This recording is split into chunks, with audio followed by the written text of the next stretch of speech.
Namaskaram friends. So in this video, I am going to talk about group of 20 or simply we call it as a G20.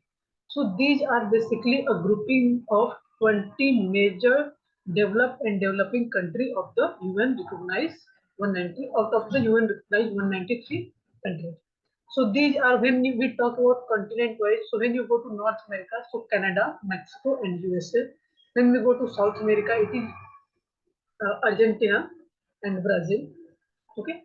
When we go to, I can say, Europe, so European Union, a union in it, then Italy, France, Germany, uh, and France. Then in Africa, we take a South Africa. Then in Middle East country, Turkey and Saudi Arabia. When we go to East side, Russia, China, India. In East Asia, South Korea, Japan. In Australia, and also in the Southeast Asia, Indonesia. So total 19 countries and one European Union. So these 20 form a grouping of G20. G20 is why the grouping or meeting of G20 is significant because these G20 members constitute 85% of the world GDP, 75% of the world trade, and two-thirds of the world population. So if meeting of this groupings take place and whatever decision is come out and whatever they you can say agenda is there, it is very significant for the whole world because two-thirds of the population is constituted into it. That means this policy program, its implementation impact two-thirds of the population as well as 85% of the GDP and 75% of the trade. Since it in this grouping, two-thirds population is covered, huge amount of GDP is covered, huge amount of trade is covered. That's why this grouping is significant. And this grouping is of a major developed and developing countries in continent wise or tell you. So in this video, I am going to talk about very briefly about G20, some important facts related to it, and how we ensure that whatever agenda set in that meeting, it is for the well-being of the whole world and also sustainable for the future generation. Because it is, you can say, a represent in one area, it represent a, you can say, cause of the whole world because two-thirds of the population in it, so it impacted the two-thirds of population. So remaining one-third population is also impacted by the policy program, implementation of policy program by this grouping. So now we are going to talk about very briefly about G20, or you can say group of 20. So where the G20 was formed in 1919 in the backdrop of financial crisis of the late 1990s. So on the backdrop of financial crisis of the late 1990s that hit East Asia and Southeast Asia particularly.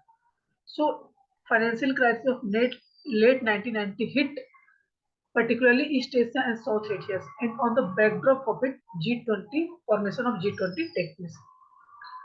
Its aim was to secure global financial stability. Remember, global financial stability by involving middle income countries because we know that East Asia and Southeast Asia are middle income countries.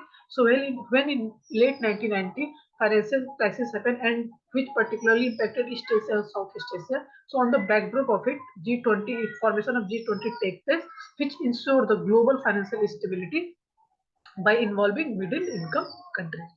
So its prominent member are, well, I tell you earlier, in Australia, continent Australia, in South America, we take as a Brazil, in East, you can say East Asia, China, in Europe, France, Germany, in of course in South Asia, India, East Asia, Japan, Republic of Korea, in Northern Asia, Russia, in Middle East, Saudi Arabia, in Africa, South Africa, in you can say Middle East, Turkey, in Europe, UK, in North America, USA, and European Union. So these are 15 grouping, and Argentina, Indonesia, Italy, then Mexico and Canada are left out in these. So these 15 and these 5 constitute the whole grouping of G20, and these 15 are the prominent members. Spain is invited as a permanent guest. So remember, if any statement given that Spain is a member of it, no, it is invited as a permanent guest. Yes, invited as a permanent guest, but Spain is not a member of G20 because here we know that which country, or you can say, form the basis of G20 members. So in this map, you can clearly also see in Canada, USA, Mexico, in North America, South America, Brazil, Argentina, in Europe, UK, France, Germany, Italy, Middle East, Turkey, Saudi Arabia, in Africa, South Africa, in South Asia, India, in East Asia, China, Japan, Korea, in North Asia, Russia, in Southeast Asia, Indonesia, and in Australia, continent Australia, and one European Union. So these 20 form the G20 members. So now we are going to solve one question based on G20.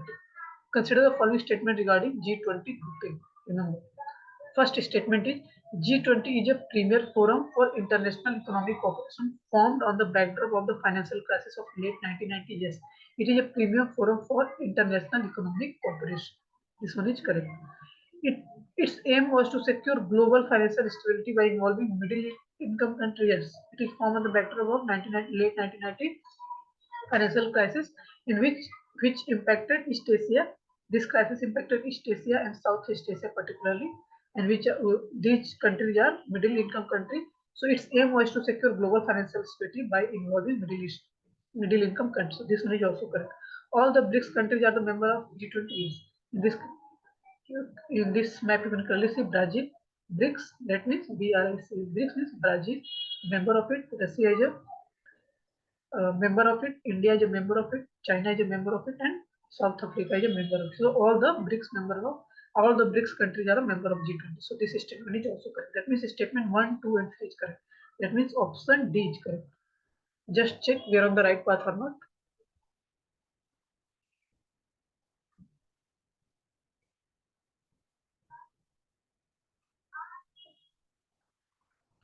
So option D is correct. That means we are on the right path.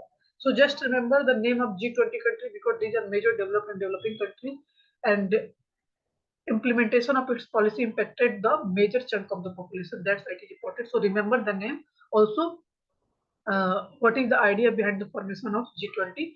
And in late 1990, which country or which region is affected the most? Okay. So I hope you love this video, you enjoy this video, and get some perspective, some knowledge out of it. So, namaskaram. Thank you.